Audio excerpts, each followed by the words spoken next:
Hi, this is Matt with AppliancePartsPros.com. Today we'll be showing you how to repair your appliance. Remember, anytime you work on an appliance, make sure it's unplugged or the circuit breakers are off so there's no chance of electrocution. In this video we're going to show you how to change out the Whirlpool Refrigerator Ice Auger Motor. It's going to be a very easy repair and should only take a few minutes to show you how to do it. If you already have one of these, great. If not, you can click on the link below or get it at AppliancePartsPros.com. When you open up the package, you're going to get the instructions, a rubber washer, and the new Ice Auger Motor. The Ice Auger Motor drives the auger in the ice bucket. The main reason to be changing it out is if it's failed and the refrigerator isn't dispensing ice. To get to the part, we have to open up the freezer door. Now that we have the door open, we're going to take off this shelf so we have more room to change the Ice Auger Motor. It's just clipped on, so we're going to reach in and flex one of these clips, get one side off, and then we can release the other side and pull it off. Now that we have the shelf off, we can reach in with a 1/4-inch socket with a ratchet and take out these screws that hold the cover on.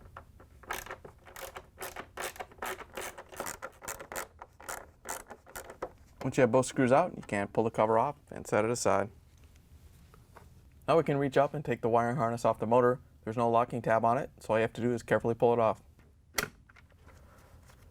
Once you have it off, you can reach in with the ratchet and the 1/4-inch socket again and take out the screws that hold the motor to the door.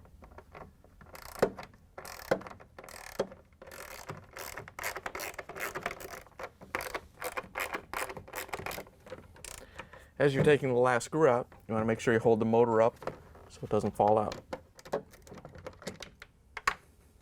Once you have the last screw out, if the motor doesn't come down, you may have to tap on it to try to get it to break free from the drive shaft. Once you have it free, you can lower the Ice Auger Motor down and pull it out of the door. Here's the old Ice Auger Motor next to the new one. If you already have one of these, great. If not, you can get it at AppliancePartsPros.com. Looks like they changed the design a little bit and included this washer that we have to push up onto the drive shaft.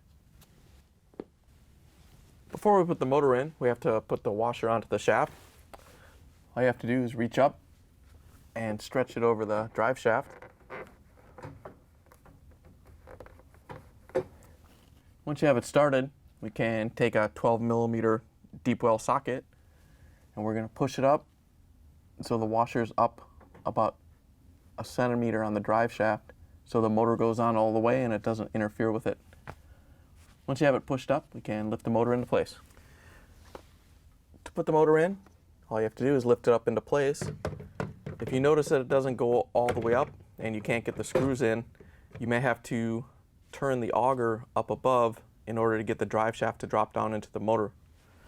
Once you have it in place, we can use the ratchet with the 1/4-inch socket to put the screws in.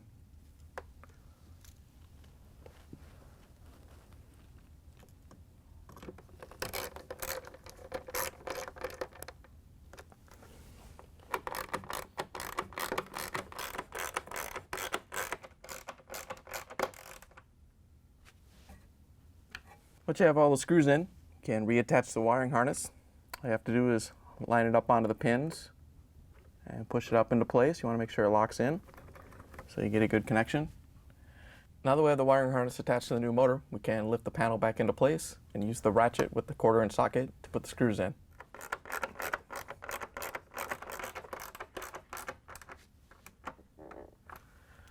Now we can put the shelf back on. To put the shelf on, all you have to do is line it up and snap it back into place.